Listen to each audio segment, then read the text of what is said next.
Salon വേഗം വരുന്ന കർത്താവായ യേശു ക്രിസ്തുവിന്റെ നാമത്തിൽ എല്ലാ വിശുദ്ധന്മാർക്കും സ്നേഹവന്ദനം. കർത്താവിൻ്റെ കൃപയാൽ കർത്താവ് നമുക്ക് ഒരു ദിവസം കൂടി ദാനമായി തന്നു. കർത്താവിനെ ഈ നിലയിൽ മഹത്വപ്പെടുത്തുവാൻ, കർത്താവിൻ്റേതായ ആലോചനകൾ പ്രാപിപ്പാൻ കർത്താവ് നമുക്ക് അവസരം തന്നിരിക്കുക. നമ്മൾ ഇന്നലെ പറഞ്ഞു നിർത്തിയത് സഭാജീവിതത്തിൽ സഭയുടെ ഐക്യം കാത്തു സൂക്ഷിക്കുന്നതിനെക്കുറിച്ചാണ്. വാസ്തവത്തിൽ ഇത് ദൈവത്തിൻ്റെ തിരുഹൃദയത്തിലെ ഏറ്റവും വലിയ ആഗ്രഹമാണ്. സഭയിലെ എല്ലാ വിശ്വാസികളും പരസ്പരം ഐക്യതയുള്ളവരായിരിക്കണം, അവർ ഒരുമനപ്പെടണം, അവർ ഒന്നായിരിക്കണം. ഇത് ദൈവത്തിൻ്റെ ഏറ്റവും വലിയ ആഗ്രഹമാണ്. അപ്പം അതിനുവേണ്ടിയുള്ള കാര്യങ്ങളെല്ലാം കർത്താവ് നമ്മളിൽ ചെയ്തിട്ടുണ്ട് എന്നുള്ളതാണ് ഒരു യാഥാർത്ഥ്യം. ഞാൻ അതിനെക്കുറിച്ച് അല്പമായിട്ട് ഇന്ന് പറയാനായിട്ട് എടുത്തിരിക്കുന്ന ഭാഗം എഫേസ്യ ലേഖനം 4-ാം അധ്യായം 1 മുതൽ 16 വരെയുള്ള വാക്യങ്ങളാണ്. അപ്പോൾ അവിടെ നമുക്ക് കാണാം, നമുക്കറിയാം എഫേസ്യ ലേഖനം എന്നുള്ളത് വേദപണ്ഡിതന്മാർ അതിനെക്കുറിച്ച് പറയുന്നത് ഇത് ലേഖനങ്ങളുടെ റാണി എന്ന്. വളരെയധികം ക്രിസ്തു സഭയുടെ വളരെ ആഴമായ സത്യം, ക്രിസ്തു സഭ എന്നുള്ളത് ക്രിസ്തുവിൻ്റെ ശരീരം, ആ ശരീരത്തിൻ്റെ തലയാണ് ക്രിസ്തു. അപ്പോൾ അതിൻ്റെ വളർച്ച, അതിനെക്കുറിച്ച് വളരെ ഗഹനമായി പറഞ്ഞിരിക്കുന്ന ഒരു ലേഖനമാണ് എഫേസ്യ ലേഖനം. അതിലെ 1 മുതൽ 3 വരെയുള്ള അധ്യായം നമുക്കറിയാം. സഭ ഏറ്റവും ഔന്നത്യത്തിൽ സ്വർഗീയമായിരിക്കുന്ന സകല ആത്മീയ അനുഗ്രഹങ്ങളാലും സമ്പന്നമാക്കപ്പെട്ട് സ്വർഗീയ അവസ്ഥയിലായിരിക്കുന്ന വളരെ അനുഗ്രഹിക്കപ്പെട്ട ഒരു ഇതാണ്. എന്നിട്ട് അതിന് 4 മുതൽ 6 വരെയുള്ള വാക്യങ്ങളിൽ പ്രായോഗിക ജീവിതത്തിൽ സഭ എങ്ങനെയായിരിക്കണം എന്നുള്ള ഉപദേശ വിഷയങ്ങളാണ്. അപ്പോൾ അതിൽ 4-ാം അധ്യായം അതിൻ്റെ 1 മുതൽ 16 വരെയുള്ള വാക്യങ്ങൾ സഭ ഐക്യത്തെ ഊന്നി പറഞ്ഞുകൊണ്ടുള്ള കാര്യങ്ങൾ നമുക്കവിടെ കാണാനായിട്ട് കഴിയും. അപ്പോൾ അതിലൂടെ ചില കാര്യങ്ങൾ ഓർപ്പിക്കാമെന്ന് വിചാരിക്കുക. നമുക്കറിയാം അവിടെ ഇത് ഓർപ്പിക്കുന്ന പൗലോസ്ലീഹ തന്നെ അവിടെ 4-ാം അധ്യായത്തിൻ്റെ 1-ാം വാക്യത്തിൽ പറയുന്ന കാര്യം, കർത്തൃസേവ നിമിത്തം ബദ്ധനായിരിക്കുന്ന ഞാൻ പ്രബോധിപ്പിക്കുന്നത്.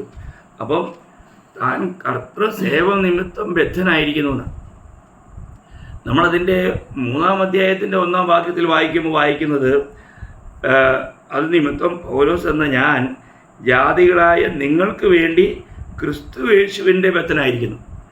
ജാതികളായ നിങ്ങൾക്ക് വേണ്ടി ക്രിസ്തുയേശുവിൻ്റെ ബദ്ധനായിരിക്കുന്നു. ക്രിസ്തുയേശുവിൻ്റെ ബദ്ധൻ ഇവിടെ പറയുന്നത് കർത്തൃസേവ നിമിത്തം ബദ്ധനായിരിക്കുന്ന. നോക്കണം, കർത്തൃസേവ നിമിത്തം ബദ്ധനായിരിക്കുന്നു.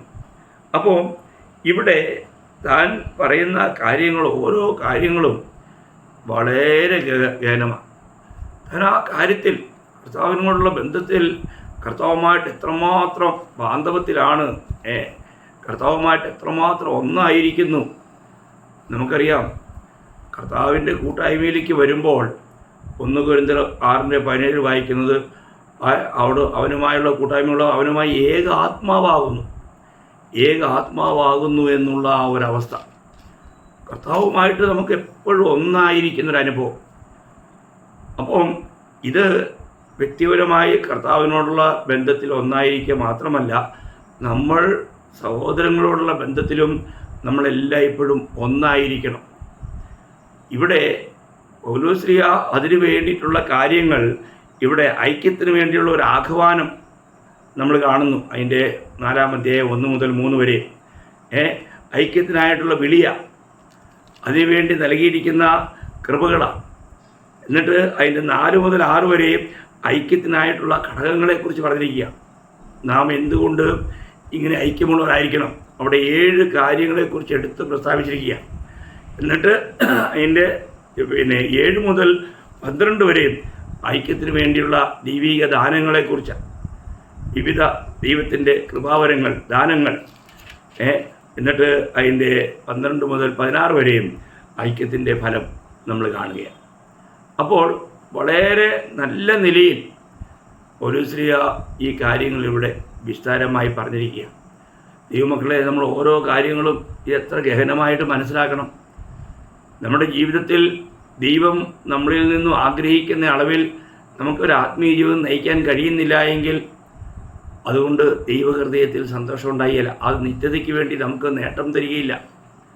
അപ്പോൾ ഇവിടെ ദൈവദാസൻ ഓർപ്പിക്കുന്നത് അതിൻ്റെ 4-ന്റെ 1 വാക്യം, നിങ്ങളെ വിളിച്ചിരിക്കുന്ന വിളിക്ക് യോഗ്യമാമണ്ണം. നിങ്ങളെ വിളിച്ചിരിക്കുന്ന വിളി, നമുക്കറിയാം, നമുക്ക് ലഭിച്ചിരിക്കുന്ന വിളി ഇത് സ്വർഗീയ വിളിയാണ്, ഇത് ഉന്നത വിളിയാണ്, ഇത് വിശുദ്ധ വിളിയാണ്. അപ്പോൾ ഈ വിളിയുടെ മഹാത്മ്യം മനസ്സിലാക്കി എന്നിട്ട് പറയുകയാണ് അതിൻ്റെ 2-ാം വാക്യം, പൂർണ്ണ വിനയത്തോടും സൗമ്യതയോടും ദീർഘക്ഷമയോടും കൂടെ നടക്കുകയും സ്നേഹത്തിൽ അന്യോന്യം പൊറുക്കുകയും ആത്മാവിൻ്റെ ഐക്യത സമാധാന ബന്ധത്തിൽ കാപ്പാൻ ശ്രമിക്കുകയും ചെയ്യുവിൻ. അപ്പോൾ ഇവിടെ നമുക്ക് ലഭിച്ചിരിക്കുന്ന വിളിക്ക് യോഗ്യവണ്ണം ജീവിക്കുവാൻ നമുക്ക് എന്ത് വേണം? പൂർണ്ണ വിനയമുണ്ടായിരിക്കണം. പൂർണ്ണമായ വിനയവും സൗമ്യതയും. കർത്താവ് തന്നെ മത്തായി 11:29 പറഞ്ഞല്ലോ, ഞാൻ താഴ്മയും സൗമ്യതയുമുള്ളവൻ.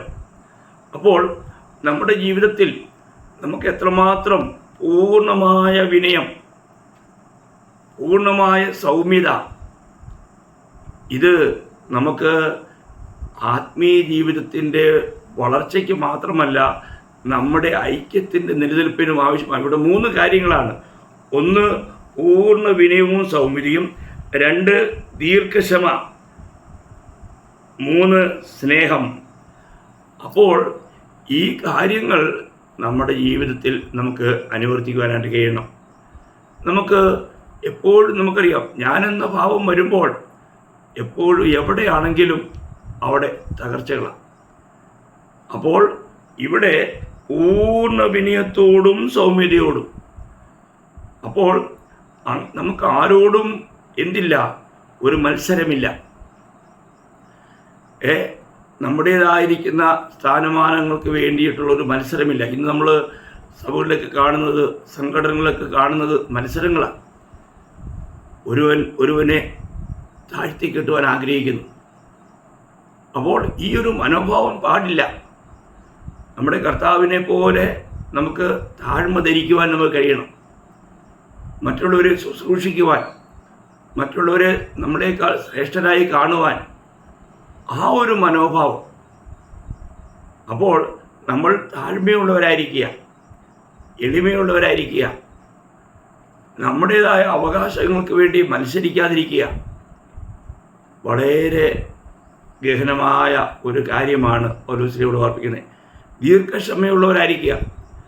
നമുക്ക് മറ്റുള്ളവരോട് അവരുടെ തെറ്റുകളെ, കുറവുകളെ നമുക്ക് ക്ഷമിക്കാൻ കഴിയുള്ളവരായിരിക്കുക. ക്ഷമിച്ചുകൊണ്ടേയിരിക്കുക. ക്ഷമിച്ച് നാം ദീർഘക്ഷമയുള്ളവരായി മാറണം. പലപ്പോഴും ഇതൊക്കെ നമുക്ക് പെട്ടെന്ന് സാധ്യമാകുന്ന കാര്യമല്ല. എന്നാൽ ദൈവം നമ്മളെ ക്രമാഗതമായിട്ട് വളർത്തുന്നു എന്നുള്ളതാണ്. നമുക്ക് പെട്ടെന്ന് നമുക്ക് ദേഷ്യം വരുത്തക്ക, അല്ലെങ്കിൽ മറ്റുള്ളവരോട് എതിരിടുന്ന, മത്സരിക്കുന്ന മനോഭാവമൊക്കെ നമ്മളിൽ കടന്നു വരാം. എന്നാൽ നമ്മൾ എങ്ങനെയായിരിക്കണമെന്നാണ്? നമുക്ക് ഐക്യത കാത്തു സൂക്ഷിക്കണമെങ്കിൽ നമ്മൾ ദീർഘക്ഷമയുള്ളവരായിരിക്കണം. മറ്റുള്ളവരോട് നമുക്ക് ക്ഷമിക്കുവാൻ കഴിയണം. കർത്താവ് നമ്മൾ പഠിപ്പിച്ചതുപോലെ അവിടെ തന്നെ നമ്മൾ അതേ 4:32 വായിക്കുന്നുണ്ടല്ലോ, നിങ്ങൾ തമ്മിൽ ദൈവം മനസ്സിലവും ഉള്ളവരായി ദൈവം ക്രിസ്തുവിൽ നിങ്ങളോട് ക്ഷമിച്ചതുപോലെ അന്യോന്യം ക്ഷമിപ്പിൻ. അപ്പോൾ നമുക്ക് ക്ഷമിക്കുവാൻ എപ്പോഴും നമുക്കറിയാം, ക്ഷമിക്കാൻ കഴിയാത്തൊരു വ്യക്തിക്ക് ശരിയായ നിലയിൽ സന്തോഷിക്കാൻ കഴിയില്ല. മറ്റുള്ളവരോട് കയ്പും വിദ്വേഷമൊക്കെ ഉള്ളിൽ വെച്ചിരിക്കുന്ന ഒരു വ്യക്തിക്ക് ശരിയായ നിലയിലുള്ള ഒരു സന്തോഷം അവർക്ക് അനുഭവിക്കാൻ കഴിയില്ല. അപ്പോൾ ഇവിടെ നമ്മുടെ ഐക്യത കാത്തു സൂക്ഷിക്കുവാനായിട്ടുള്ള ആദ്യ പടി എന്ന വണ്ണം നമുക്ക് എന്തുണ്ടായിരിക്കണം? പൂർണ്ണ വിനയവും സൗമ്യതയും. പൂർണ്ണ വിനയവും സൗമ്യതയും. എന്നിട്ട് ദീർഘക്ഷമ. എന്നിട്ട് പറയാണ് സ്നേഹത്തിൽ അന്യോന്യം പൊറുക്കുക. സ്നേഹത്തിൽ അന്യോന്യം പൊറുക്കുക. മറ്റുള്ളവരോട് നമുക്ക് വളരെ സ്നേഹത്തിൽ അവരുടെ തെറ്റുകളെ, കുറവുകളെ നമുക്ക് സഹിക്കുവാനായിട്ട് കഴിയുക, പൊറുക്കുവാനായിട്ട് കഴിയുക. അപ്പോൾ എന്നിട്ട് മുന്നോട്ട് വരുമ്പോൾ നമുക്ക് കാണാൻ കഴിയുന്ന ഐക്യത്തിന് വേണ്ടിയുള്ള 7 ഘടകങ്ങളെക്കുറിച്ചാണ്.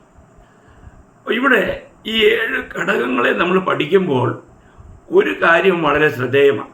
അവിടെ നമുക്ക് 4 വ്യക്തികളെ കാണാൻ പറ്റും. 4 വ്യക്തികളെ. അവിടെ 7 കാര്യങ്ങളുണ്ട്, എന്നാൽ അവിടെ 4 വ്യക്തികളുണ്ട്. നമ്മൾ ഒരു കാര്യം പ്രത്യേകം മനസ്സിലാക്കണം.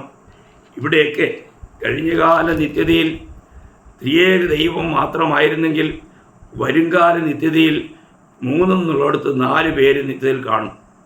എപ്പോഴും കർത്താവിനോട് കൂടെ ഒന്നായി ഒരുമിച്ചായിരിക്കും. അതാണ് നമുക്കിവിടെ എല്ലാം കാണാൻ കഴിയുന്ന ഒരു വലിയ ശ്രേഷ്ഠമായ വിഷയം. അതിനാണ് നമ്മൾ ഈ വചനങ്ങളെ ശരിയായിട്ട് അപഗ്രഥിക്കേണ്ടതിൻ്റെ ആവശ്യം. അപ്പോൾ ഇവിടെ കാണുന്ന 4 വ്യക്തികൾ എന്നുള്ളത് ആരൊക്കെയാണ്? ഒന്ന് ശരീരം എന്ന് പറയാൻ സഭ. അപ്പോൾ 1 സഭ, 2 ആത്മാവ്, 3 കർത്താവ്, 4 പിതാവ്. എന്ന് പറഞ്ഞാൽ ത്രിയേക ദൈവവും സഭയും ഇനി വരുംകാല നിത്യതയിൽ ഒരുമിച്ചായിരിക്കും. ഇതൊരു വലിയ വിഷയമാണ്. അപ്പോൾ കർത്താവ് നമ്മളെ എത്രമാത്രം ഉന്നതമായ പദവിയിലേക്കാണ് വളർത്തുന്നത്, തിരഞ്ഞെടുത്തിരിക്കുന്നത് എന്നുള്ള ഒരു നല്ല ബോധ്യം നമ്മളെ ഭരിക്കണം. അതുകൊണ്ട് തന്നെ നമ്മൾ ഈ ഐക്യതയിൽ നമ്മൾ തികവുള്ളവരാകുവാൻ ഉത്സാഹിക്കണം. നമ്മൾ ഈ ഐക്യത ഇനി അവിടെ പറയുന്ന ഓരോ കാര്യങ്ങളും നമ്മളൊന്ന് മനസ്സിലാക്കുന്നത് എത്ര നല്ലതാണ്. നമ്മൾ അതിൻ്റെ അപ്പോൾ 3-ാം വാക്യത്തിൽ പറഞ്ഞു, ആത്മാവിൻ്റെ ഐക്യത സമാധാന ബന്ധത്തിൽ കാപ്പാൻ ശ്രമിക്കുകയും ചെയ്യുവിൻ. ആത്മാവിൻ്റെ ഐക്യത. അപ്പോൾ ഞാൻ ഇന്നലെ ഓർപ്പിച്ചല്ലോ, ആത്മാവിന് വെളിയിൽ ഐക്യതയില്ല. അപ്പോൾ ആത്മാവിലാണ് ഈ ഐക്യത. അപ്പം നമുക്കുണ്ടായിരിക്കേണ്ട ഈ ഐക്യതയുടെ അളവുകോൽ എന്ന് പറയുന്നത് ഒരു സാധാരണ അളവുകോലല്ല. അത് ത്രിയേക ദൈവത്തിലുള്ള ഐക്യതയാണ്. കർത്താവിൻ്റെ പ്രാർത്ഥന ഇന്നലെ നമ്മൾ ശ്രദ്ധിച്ചില്ലേ? അവർ നമ്മെപ്പോലെ ഒന്നാകേണ്ടതെന്നാണ് കർത്താവ് പറഞ്ഞു. അവർ നമ്മെപ്പോലെ ഒന്നാകേണ്ടതിന്. അപ്പോൾ മറ്റേതെങ്കിലും നിലയുള്ളൊരു ഐക്യതയല്ല, ത്രിയേക ദൈവത്തിൽ ഉള്ള ഐക്യതയിലേക്കാണ് നമ്മുടെ ശ്രദ്ധ ചെലുത്തേണ്ടത്. അതിനുവേണ്ടിയാണ് നമ്മൾ പരിശ്രമിക്കേണ്ടത്.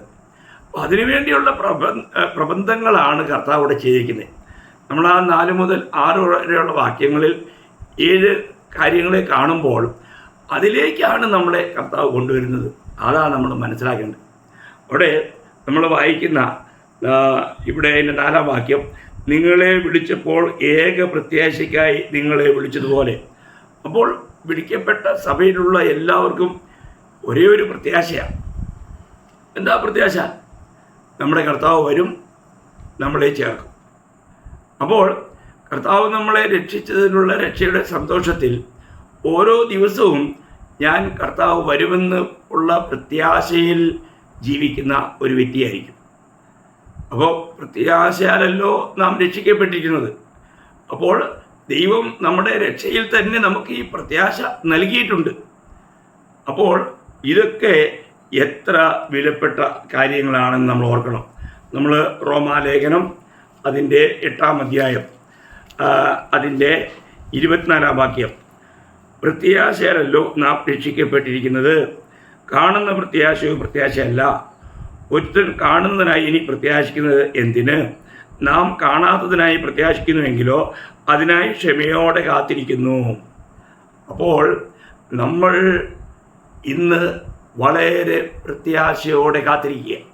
എന്താ ഈ പ്രത്യാശയുടെ മാഹാത്മ്യം? ഇന്ന് നമ്മൾ വസിക്കുന്ന ഈ ജഡം, ബലഹീനമായ ദ്രവത്വമുള്ള ഈ ജഡം, അദ്രവത്വമുള്ള ഒരു ബലഹീനതയും ഇല്ലാത്ത ഒരനുഭവത്തിലേക്ക് മാറാൻ പോകുകയാണ്. അതുകൊണ്ട് നമുക്ക് ലഭിച്ചിരിക്കുന്ന പ്രത്യാശ നാം എങ്ങനെയായിത്തീരും? നമ്മൾ 1 യോഹന്നാൻ 3-ന്റെ 2-3 വാക്യം വായിക്കുമ്പോൾ, അവൻ താൻ ആയിരിക്കുന്നത് പോലെ നാം കാണുന്നതാകൊണ്ട് അവനോട് സദൃശന്മാരാകും. നോക്കണം, കർത്താവിനോട് നമ്മൾ സദൃശന്മാരാകും. അവിടുത്തെ തേജസ്സുള്ള ശരീരം നമുക്കും ലഭിക്കാൻ പോകുകയാണ്. അതുപോലുള്ളൊരു ശരീരം. അപ്പോൾ ഈ പ്രത്യാശയുള്ളവനെല്ലാം അവൻ വിശുദ്ധനായിരിക്കുന്നത് പോലെ തന്നെ വിശുദ്ധീകരിക്കുന്നു എന്നാണ്. അപ്പോൾ അതിൻ്റെ അർത്ഥം ഈ പ്രത്യാശ ഭരിക്കുന്ന ഒരു വ്യക്തിയെ നമുക്ക് തിരിച്ചറിയാൻ പറ്റും. കാരണം അവർ വിശുദ്ധ ജീവിതത്തിന് വേണ്ടി വളരെ ആർത്തിയുള്ളവരായിരിക്കും. അതാണ് അതിൻ്റെ ഒരു ലക്ഷണം. അപ്പോൾ നമുക്ക് ഈ പ്രത്യാശ നമ്മളെ ഇന്ന് ഭരിക്കുന്നുണ്ടോ? ഓരോ വ്യക്തികളുടെയും ആത്മീയ ജീവിതം പരിശോധിക്കുമ്പോൾ നമുക്കറിയാം, കർത്താവിന് വേണ്ടിയുള്ള അവരുടെ വിശപ്പും ദാഹവും ഉത്സാഹവും നിത്യതയുടെ കാഴ്ചപ്പാട് ഈ പ്രത്യാശ ഒരു വ്യക്തിയെ ഭരിക്കുന്നുണ്ടെങ്കിൽ അവരുടെ ഓരോ ചലനങ്ങളിലും നമുക്കത് വ്യക്തമായിട്ടും കാണുവാൻ കഴിയും. അപ്പോൾ യഥാർത്ഥമായും രക്ഷിക്കപ്പെട്ട് ദൈവസഭയിലുള്ള ഓരോ വ്യക്തികൾക്കും ഏക പ്രത്യാശയാണ്. ആ പ്രത്യാശ അത് അനേക വിഷയങ്ങളല്ല, പിന്നെയോ കർത്താവിൻ്റെ വരവിൽ നാം കർത്താവിനെ പോലെ ആയിത്തീരും എന്നുള്ള പ്രത്യാശയാണ്. ഇതൊരു വിലപ്പെട്ട കാര്യമാണ്, ഏക പ്രത്യാശ. എന്നിട്ട് മുമ്പോട്ട് നമ്മൾ വായിക്കുമ്പോൾ നമ്മൾ വായിക്കുന്നത് ശരീരം ഒന്ന്. പ്രിയമുള്ളവരെ, കർത്താവിന് ഒരേ ഒരു ശരീരമേ ഉള്ളൂ, സഭയെന്ന ഏക ശരീരം. അപ്പം ഈ ശരീരം ഇന്ന് എങ്ങനെയായിരിക്കണം? കർത്താവിൻ്റെ കർത്തൃത്വത്തിന് കീഴിലായിരിക്കണം, അല്ലെങ്കിൽ തലയായ്മയ്ക്ക് കീഴിലായിരിക്കണം, തലയുടെ ആലോചന പ്രകാരം ജീവിക്കുന്നവരായിരിക്കണം. ഇതെല്ലാ വിശുദ്ധന്മാരും ശരിക്കും മനസ്സിലാക്കേണ്ട ഒരു കാര്യമാണ്. നാം എല്ലാവരും ഏക ശരീരമാകുമാറും നമ്മളെല്ലാവരും ഒരു ശരീരത്തിൻ്റെ അവയവങ്ങളാക്കി നമ്മളെ മാറ്റിയിരിക്കുക. അപ്പോൾ അതുകൊണ്ട് തന്നെ നമ്മൾ ഒരു ശരീരത്തിലെ ഒരവയവം മറ്റൊരവയവവുമായിട്ട് ഒരിക്കലും അവർ കലഹമുണ്ടാക്കുന്നില്ല, ഓർവിളിയില്ല. ഇതൊക്കെ നമുക്ക് ലളിതമായി മനസ്സിലാക്കാവുന്ന കാര്യമല്ലേ? എത്ര നല്ല ഒരു ചിത്രമാണ് ഇവിടെ ദൈവത്തിൻ്റെ വചനം, ഏത് പോഷനും മനസ്സിലാകത്തക്ക നിലയിൽ. അപ്പോൾ യഥാർത്ഥ രക്ഷിക്കപ്പെട്ട് ദൈവസഭയിലായിരിക്കുന്നവർക്ക് ഓർവിളിയില്ല, അല്ലെങ്കിൽ പരസ്പരം അവർക്ക് വൈരാഗ്യമോ പിണക്കമോ എതിർപ്പോ അങ്ങനെയുള്ളൊരു കാര്യമില്ല. കാരണം ഒരു ശരീരത്തിലെ അവയവങ്ങളാണ്. ശരീരം ഒന്ന്, ഒരു ശരീരത്തിൽ വിവിധമായ അവയവങ്ങളുണ്ട്. എന്നാൽ ആ എല്ലാ അവയവങ്ങളും ഒരവയവവും മറ്റൊരവയവുമായിട്ട് അവരെല്ലാവരും യോജിക്കപ്പെട്ടിരിക്കുകയാണ്. അവരെല്ലാവരും ഒന്നാണ്, അവരുടെ എല്ലാവരുടെയും ചിന്താഗതി ഒന്നാണ്, അവരുടെ എല്ലാവരുടെയും ലക്ഷ്യം ഒന്നാണ്. പ്രിയമുള്ളവരെ, അവരെല്ലാവരും ഏക മനസ്സുള്ളവരാണ്. അവരെല്ലാവരും ക്രിസ്തു എന്ന തലയായ്മയ്ക്ക് കീഴിൽ ആ തലയെ അനുസരിച്ച് പോകുന്നവരാണ്. ശരീരം ഒന്ന്. പ്രത്യേകം മനസ്സിലാക്കുക, ക്രിസ്തുവിൻ്റെ സഭയാം ശരീരം അത് ഒന്നെന്നാണ് പറഞ്ഞിരിക്കുന്നത്. ഇന്ന് നമ്മൾ അനേക മതത്തെയും സംഘടനയൊക്കെ കാണുന്നുണ്ട്. ഇതൊന്നുമല്ല ക്രിസ്തുവിൻ്റെ ശരീരം. യഥാർത്ഥമായും രക്ഷിക്കപ്പെട്ടവരുടെ കൂട്ടമാണ്.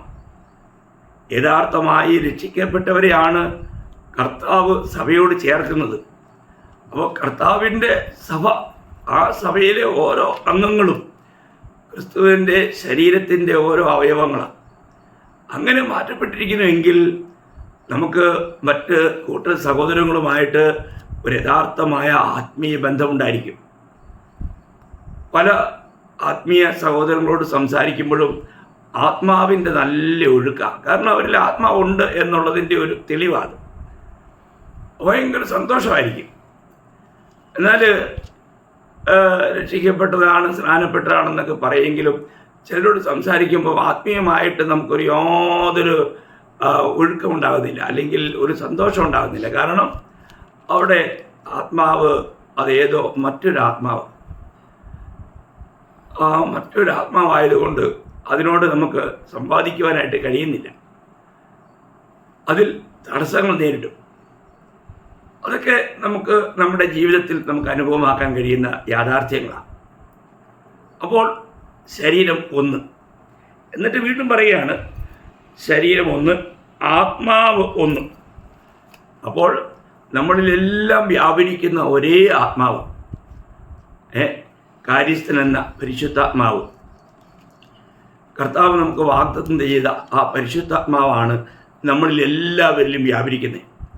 അതുകൊണ്ട് തന്നെ നമ്മളിൽ എല്ലാവരിലും പ്രവർത്തിക്കുന്ന ഒരേ ആത്മാവായിരിക്കുമ്പോൾ നമ്മൾ ആത്മാവിൻ്റെ ഐക്യത കാത്തുസൂക്ഷിക്കുന്നതിൽ എത്രമാത്രം നമ്മൾ പരിശ്രമിക്കണം. കാരണം നമ്മളെ എല്ലാവരെയും നയിക്കുന്ന, നമുക്ക് ഉപദേശിച്ചു തരുന്ന ആ ആത്മാവ് ഒന്നാണ്. നമ്മൾ യോഹന്നാൻ 16:13 വായിക്കുന്നു, ഈ ആത്മാവ് നമ്മളെ സകല സത്യത്തിലും വഴി നടത്തും. അപ്പോൾ നമുക്ക് ഈ ആത്മാവിനെ അനുസരിക്കുവാൻ ഒരു വലിയ കടപ്പാടുണ്ട്. അപ്പം ഇവിടെ നമ്മുടെ ഐക്യതയ്ക്ക് വേണ്ടി ഏക ദൈവം നമ്മളിൽ പ്രവർത്തിക്കുന്ന വലിയ പ്രവൃത്തിയാണ് നമുക്ക് കാണാൻ കഴിയുന്നത്.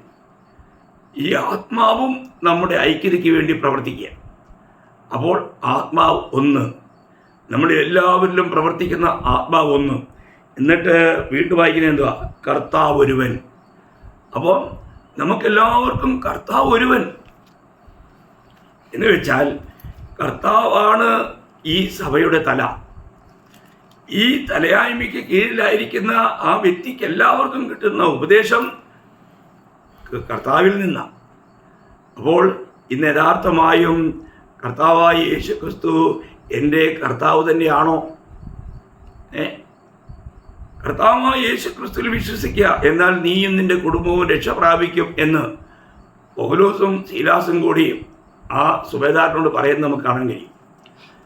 അപ്പോൾ യേശുവിനെ കർത്താവായി കൈക്കൊണ്ട് വെറും രക്ഷകനായി മാത്രമല്ല, അവിടത്തേക്ക് കർത്തൃത്വം കൊടുത്ത് ജീവിക്കുന്ന അനുഭവമാണ് സഭാജീവിതം. അപ്പോൾ കർത്താവ് ഒരുവൻ, നമുക്കെല്ലാവർക്കും ഒരേ ഒരു കർത്താവാണ്. ഈ ഒരു യാഥാർത്ഥ്യം നമുക്ക് അനുഭവമാക്കാൻ കഴിയുന്നുണ്ടോ? അവിടുത്തെ കർത്തൃത്വമാണോ ഇന്ന് നമ്മളിൽ നടക്കുന്നത്? ഈ ഒരു സത്യവും നമ്മളിവിടെ അനുഭവിച്ചറിയേണ്ടത് വലിയ അത്യാവശ്യമുള്ള കാര്യമാണ്. കർത്താവ് ഒരുവൻ. എന്നിട്ട് വീട്ടു പറയുകയാണ് വിശ്വാസമൊന്ന്. നമ്മളെല്ലാവർക്കും കർത്താവായ യേശു ക്രിസ്തുവിൻ്റെ ക്രൂശുമരണത്തിലുള്ള വിശ്വാസത്താലാണ് നാം എല്ലാവരും രക്ഷിക്കപ്പെട്ടത്.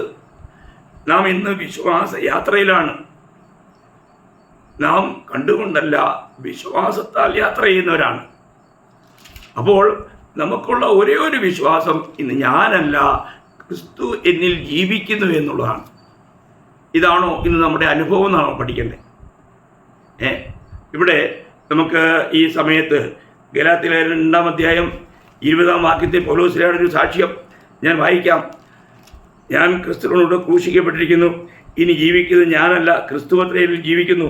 ഇപ്പോൾ ഞാൻ ജഡത്തിൽ ജീവിക്കുന്നതോ എന്നെ സ്നേഹിച്ച് എനിക്ക് വേണ്ടി തന്നെത്താൻ ഏൽപ്പിച്ചു കൊടുത്ത ദൈവപുത്രങ്ങളുള്ള വിശ്വാസത്താൽ അത്രേ ജീവിക്കുന്നത്. അതാ വിശ്വാസം, ഏക വിശ്വാസം. ഇന്ന് ഞാനല്ല, ക്രിസ്തു എന്നിൽ ജീവിക്കുന്നു എന്നുള്ള ഒരു യഥാർത്ഥ വിശ്വാസം. അപ്പോൾ കർത്താവായ യേശു ക്രിസ്തുവിലുള്ള വിശ്വാസത്താലാണ് നമ്മൾ രക്ഷിക്കപ്പെട്ടത്. അങ്ങനെ രക്ഷിക്കപ്പെട്ട നാം ഇന്ന് ക്രിസ്തു എന്നിൽ ജീവിക്കുന്നു എന്നുള്ള ആ യാഥാർത്ഥ്യം വെളിപ്പെടുത്തി ജീവിക്കുന്നതാണ് യഥാർത്ഥമായ സഭാജീവിതം, യഥാർത്ഥ വിശ്വാസ ജീവിതം. അപ്പോൾ ഇവിടെ പൗലോസ് പറയുന്നു വിശ്വാസമൊന്ന്. ഇനിയും പറയാണ് സ്നാനമൊന്ന്. നമുക്കെല്ലാവർക്കും ലഭിച്ചത് ഒരു സ്നാനമല്ലേ? കാരണം ആ സ്നാനത്താലാണ് നാം ക്രിസ്തുവിൻ്റെ ശരീരമായ സഭയോട് ചേർത്ത് പണിയപ്പെടുന്നത് എന്ന് നമുക്ക് കാണാൻ കഴിയും. നമ്മൾ 1 കൊരിന്ത്യർ 12-ാം അധ്യായം 13-ാം വാക്യം, യഹൂദന്മാരോ യവനന്മാരോ ദാസന്മാരോ സ്വതന്ത്രരോ നാം എല്ലാവരും ഏക ശരീരമാകുമാറ് ഒരേ ആത്മാവിൽ സ്നാനമേറ്റും എല്ലാവരും ഒരേ ആത്മാവിനെ പാനം ചെയ്തുമിരിക്കുന്നു. എല്ലാവരും ഒരേ ആത്മാവിൽ സ്നാനമേറ്റു. നമുക്കെല്ലാവർക്കും ലഭിച്ചത് ഒരേ സ്നാനമാണ്, ആത്മസ്നാനം. ഈ ആത്മസ്നാനത്താലാണ് നമ്മൾ ക്രിസ്തുവിൻ്റെ ശരീരത്തിൻ്റെ അവയവമായി ചേർക്കപ്പെട്ടത്. അതിൻ്റെ എന്താണ്?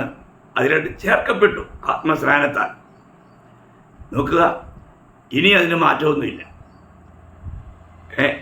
കർത്താവ് നമ്മളെ ആത്മാവിനാൽ ഒന്നിച്ച് പണിയുക.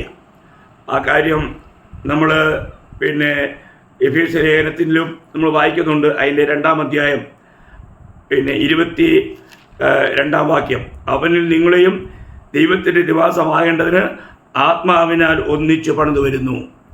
ആത്മാവിനാൽ ഒന്നിച്ച് പണിതു വരുന്നു. എത്ര ശ്രേഷ്ഠമായ ഒരു അനുഭവമാണ്. അപ്പോൾ ശരീരമൊന്ന്, ആത്മാവൊന്ന്, ഇവിടെ കർത്താവ് ഒരുവൻ. ഇനിയും നമ്മൾ വായിക്കുന്നത് പിന്നെ എല്ലാവർക്കും മീതെയുള്ളവനും, ഇവിടെ സ്നാനം നമ്മൾ കണ്ടു കഴിഞ്ഞു. സ്നാനമൊന്ന്, എല്ലാവർക്കും മീതെയുള്ളവനും എല്ലാവരിലും കൂടി വ്യാപരിക്കുന്നവനും എല്ലാവരിലും ഇരിക്കുന്നവനുമായി എല്ലാവർക്കും ദൈവവും പിതാവുമായവൻ ഒരുവൻ. അപ്പോൾ എല്ലാവരിലും കൂടി വ്യാപരിക്കുന്ന, എല്ലാവരിലും ഇരിക്കുന്ന പിതാവ് ഒരുവൻ. അപ്പോൾ ഇവിടെ നമ്മുടെ ഐക്യത്തിന് വേണ്ടി, സഭാജീവിതത്തിൽ നമ്മുടെ ഏകതയ്ക്ക് വേണ്ടി, ഒരുമനപ്പെടുവാൻ വേണ്ടി, ഒന്നായിരിക്കുവാൻ വേണ്ടി ത്രിയേക ദൈവം നമ്മൾ പ്രവർത്തിക്കുന്നു എന്നുള്ളതിൻ്റെ എത്ര വിശദമായ ഒരു ചിത്രമാണ് ഇവിടെ കാണാൻ കഴിയുന്നത്. ഇതൊരു വലിയ കാര്യമല്ലേ ദൈവമക്കളെ? ഇത് വളരെ വിലപ്പെട്ട കാര്യമാണ്. ഇനിയും ഞാൻ അത്യാവശ്യം ചില കാര്യങ്ങളോട് പറഞ്ഞിട്ട് ഇതൊക്കെ എല്ലാം ഓരോ വാക്യങ്ങളെടുത്ത് വിശദീകരിക്കാനുള്ള നമുക്ക് സമയമില്ല. അതിനകത്ത് നമ്മളിപ്പോൾ ഐക്യത്തോടുള്ള ബന്ധത്തിൽ ചിന്തിക്കുന്നതിൽ അവിടെ നമുക്ക് കാണാൻ കഴിയുന്നത്, ഇനി ഈ ഐക്യതയ്ക്ക് വേണ്ടിയിട്ട് ദൈവം എന്ത് ചെയ്തിരിക്കുന്നതാണ്, അവിടെ ചില കൃപാദാനങ്ങളെ കൊടുത്തിരിക്കുന്നു. അവിടെ നമുക്ക് ഐക്യത്തിനായിട്ടുള്ള ദാനങ്ങൾ, അതിൻ്റെ 12-ാം വാക്യമാണ്, 11-ാം വാക്യം. അവൻ ചിലരെ അപ്പോസ്തലന്മാരായും ചിലരെ പ്രവാചകന്മാരായും ചിലരെ സുവിശേഷകന്മാരായും ചിലരെ ഇടയന്മാരായും ഉപദേഷ്ടാക്കന്മാരായും നിയമിച്ചിരിക്കുന്നു. അപ്പോൾ ഇങ്ങനെയുള്ള അനേക ശുശ്രൂഷകൾ ഇതെന്തിനു വേണ്ടിയാണ് കൊടുത്തിരിക്കുന്നതെന്നാ അതിൻ്റെ 12-ാം വാക്യം. അത് നാം എല്ലാവരും വിശ്വാസത്തിലും ദൈവത്തിനെ കുറിച്ചുള്ള പരിജ്ഞാനത്തിലുമുള്ള ഐക്യതയും തികഞ്ഞ പുരുഷത്വവും ക്രിസ്തുവിൻ്റെ സമ്പൂർണതയായ പ്രായത്തിൻ്റെ അളവും പ്രാപിക്കുമ്പോഴും എന്ന് പറഞ്ഞാൽ നമ്മൾ ഐക്യതയുള്ളവരായി ക്രിസ്തുവിൻ്റെ എന്താണ് പറഞ്ഞിരിക്കുന്നത്, ക്രിസ്തുവിൻ്റെ സമ്പൂർണതയായ പ്രായത്തിൻ്റെ അളവും പ്രാപിക്കണം. നോക്കണം, ദൈവം ഈ കാര്യങ്ങളൊക്കെ ചെയ്തിരിക്കുന്നത്, ഈ ശുശ്രൂഷകളെല്ലാം സഭയിൽ നൽകിയിരിക്കുന്നത് എന്തിനു വേണ്ടിയിട്ടാണ്? നമ്മൾ ഐക്യതയിൽ തികവുള്ളവരായി വളരുവാൻ. എന്നിട്ട് അതിൻ്റെ ഫലം എന്തായിരിക്കണം എന്നാണ് നമ്മൾ വായിക്കുന്നത്. അതിനിടയ്ക്ക് അങ്ങനെ അല്ലാതെ വരുന്ന ഒരവസ്ഥയെക്കുറിച്ചൊക്കെ 14-ാം വാക്യത്തിൽ എടുത്തു പറയുന്നുണ്ട്. അങ്ങനെ നാം ഇനിയും മനുഷ്യരുടെ ചതിയാലും ഉപായത്താലും തെറ്റിച്ച് കളയുന്ന തന്ത്രങ്ങളിൽ കുടുങ്ങിപ്പോകുവാൻ തക്കവണ്ണം ഉപദേശത്തിൻ്റെ ഓരോ കാറ്റിനാൽ അലഞ്ഞുള്ളുന്ന ശിശുക്കളായിരിക്കാതെ, നമ്മൾ ശിശുക്കളായിരിക്കാൻ പാടില്ല. നമ്മൾ ഈ കാര്യത്തിൽ ശരിയായ വളർച്ചയുള്ളവരായിരിക്കണം. നമ്മൾ നേരത്തെ കൊരിന്ത്യർ ലേഖനത്തിലുള്ളവരെ കുറിച്ചും ദാസൻ പറഞ്ഞ ഓർമ്മയുണ്ടല്ലോ, നിങ്ങൾക്ക് കട്ടിയായുള്ള ആഹാരം തരാൻ കഴിഞ്ഞില്ല, നിങ്ങളിപ്പോഴും ശിശുക്കളാണ്. അങ്ങനെയുള്ളവരെ നമുക്ക് ഒരിക്കലും അവരെ ദൈവത്തിന് പ്രയോജനപ്പെടുന്നവരാക്കി മാറ്റാൻ പോലും പ്രയാസമാണ്. നമ്മൾ ചിന്തിക്കണം, അങ്ങനെയുള്ളവർ തെറ്റിപ്പോകാം. അതല്ലേ പറഞ്ഞിരിക്കുന്നത്, ഏതെങ്കിലും ഒരു കാറ്റ് വന്നാൽ അപ്പോൾ അങ്ങനെ നാം ഇനിയും മനുഷ്യരുടെ ചതിയാലും ഉപായത്താലും തെറ്റിച്ച് കളയുന്ന തന്ത്രങ്ങളാൽ കുടുങ്ങി പോകുവാൻ തക്കവണ്ണം ഉപദേശത്തിൻ്റെ ഓരോ കാറ്റിനാൽ അലഞ്ഞൊല്ലുന്ന ശിശുക്കളായിരിക്കരുത്. എന്തെങ്കിലും കേട്ട് കഴിഞ്ഞാൽ അങ്ങോട്ട് മാറിപ്പോവും, അങ്ങോട്ട് തിരിഞ്ഞു പോവും. അങ്ങനെ നമുക്ക് സത്യത്തിൽ നിൽക്കാൻ കഴിയാത്തൊരനുഭവം എത്ര ദുഃഖകരമായൊരവസ്ഥയാണ്. നമ്മളെങ്ങനെയായിരിക്കണം? അതിൻ്റെ 15-ാം വാക്യം, സ്നേഹത്തിൽ സത്യം സംസാരിച്ചുകൊണ്ട് ക്രിസ്തു എന്ന തലയോളം സകലത്തിലും വളരുവാനിടയാകും. ഉണ്ടോ? അപ്പോൾ ഇവിടെ നമുക്ക് വളർച്ച പ്രാപിക്കണമെങ്കിൽ നമുക്ക് ഏറ്റവും അനിവാര്യമായിരിക്കുന്ന ഒരു കാര്യമായിട്ട് ഊന്നി പറയുന്നത് എന്തുവാണ്? ഐക്യത. ഐക്യത. ഭിന്നിച്ചിരുന്നാൽ നമുക്കൊക്കെ അറിയാം, നമ്മുടെ ഈ കൈ ഈ ശരീരത്തിലല്ലെങ്കിൽ ഈ കൈ ബലപ്പെടുമോ? അല്ല, ഈ കൈ ഈ ശരീരത്തിന് ഉപയോഗിക്കാൻ പറ്റുമോ? ഇല്ല. അത് മാറിക്കഴിഞ്ഞാൽ അത് ഉപയോഗശൂന്യമായി മാറും. അതിനെ ഒരിക്കലും ഉപയോഗിക്കാൻ പറ്റിയല്ല. അപ്പോൾ ഒന്നാമത്തെ കാര്യം, ഈ കാര്യങ്ങളെല്ലാം ചെയ്തിരിക്കുന്നത് എന്തിനു വേണ്ടിയാണ്? അതിൻ്റെ 16-ാം വാക്യം കൂടെ ഞാൻ വായിക്കാം. ശരീരം മുഴുവനും യുക്തമായി ചേർന്നും ഏകീഭവിച്ചും ഓരോ അംഗത്തിന് അതത് വ്യാപാരത്തിനൊത്തവണ്ണം ഉദവി ലഭിക്കാനുള്ള ഏത് സന്ധിയാലും സ്നേഹത്തിലുള്ള വർധനയ്ക്കായി അവനിൽ നിന്നും വളർച്ച പ്രാപിക്കുന്നു. അപ്പോൾ ഓരോ സന്ധികളും ഇങ്ങനെ ഐക്യത്തിൽ നിന്നാൽ, ഒന്നായി ചേർന്നിരുന്നാൽ അവർക്ക് ദൈവത്തിന് വേണ്ടി പ്രയോജനപ്പെടുന്ന ഒരവസ്ഥയിൽ അവർക്ക് വളർച്ച പ്രാപിക്കാൻ കഴിയും. ക്രിസ്തു എന്ന തലയോളം വളരുവാൻ കഴിയും. കർത്താവിന് വേണ്ടി പ്രയോജനപ്പെടാൻ കഴിയും. ദൈവമക്കളെ, ഒരു കാര്യം നമ്മൾ മനസ്സിലാക്കണം. കർത്താവിൽ നമ്മൾ ആയിത്തീർന്നിരിക്കുന്നെങ്കിൽ കർത്താവ് അല്ലെങ്കിൽ ത്രിയേക ദൈവം നമ്മളിൽ നിന്നും ആഗ്രഹിക്കുന്ന വളരെ വിലപ്പെട്ട ഒരു കാര്യമാണ് നമ്മുടെ ഐക്യത എന്നുള്ളത്. നമ്മുടെ ഐക്യത അത് നമ്മൾ കാത്ത് സൂക്ഷിക്കണം. ഐക്യത നഷ്ടപ്പെടുത്തരുത്. അതിനുവേണ്ടി വില കൊടുക്കുവാൻ നമ്മൾ തയ്യാറാകണം. ത്രിയേക ദൈവം അതിനുവേണ്ടിയാണ് നമ്മളിൽ പ്രവർത്തിച്ചുകൊണ്ടിരിക്കുന്നത്. സഭയിൽ ആയിത്തീർന്ന, ശരീരത്തിൻ്റെ ഒരു അവയവമായിത്തീർന്ന എല്ലാ ദൈവമക്കളിലും ത്രിയേക ദൈവം ഈ ഐക്യതയ്ക്ക് വേണ്ടി പ്രവർത്തിക്കുക. എന്നാൽ ശത്രു ചതിയാൽ നമ്മളെ എങ്ങനെയെങ്കിലും എന്തെങ്കിലും രീതിയിൽ സ്വരച്ചേർച്ചയില്ലാതെ ഒരുമനപ്പെടാതിരിക്കാൻ തക്കവണ്ണം അനേക നെഗറ്റീവായിട്ടുള്ള ചിന്താഗതികൾ, തെറ്റിദ്ധാരണകൾ, സംശയങ്ങൾ ഇതൊക്കെ ഇട്ട് നമ്മളെ ഓരോ സഹോദരങ്ങളിൽ നിന്നും അകറ്റുവാൻ ശ്രമിക്കും. എന്നാൽ നമുക്ക് ഇവിടെ തിരുവരുത്തി പറയുന്നത് പോലെ തന്നെ നമുക്കത് വളരെ സൗമ്യതയുടെ ആത്മാവിൽ, സ്നേഹത്തിൽ, ദീർഘക്ഷമയിൽ അതിനെയെല്ലാം തരണം ചെയ്ത് ഐക്യത കാത്തു സൂക്ഷിക്കാനായിട്ട് കഴിയണം. എത്ര വിലപ്പെട്ട കാര്യമാണ്! ഈ ഐക്യതയുടെ കാര്യത്തിൽ നമ്മൾ വളരെ സൂക്ഷിക്കണം ദൈവമക്കളെ.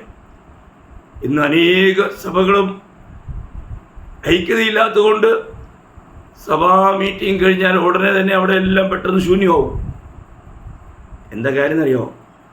ആർക്കും ഒരുവനെ മറ്റൊരുവനെ കാണാനോ അവരോട് ഇടപെടാനോ സംസാരിച്ചുകൊണ്ടിരിക്കാനോ അവർക്ക് സമയമില്ല, ഐക്യതയില്ല. എന്നാൽ യഥാർത്ഥത്തിൽ ഐക്യത ഉണ്ടെങ്കിലോ മീറ്റിംഗ് കഴിഞ്ഞാലും മണിക്കൂറുകൾ കഴിഞ്ഞാലും അവരവിടെ കാണും.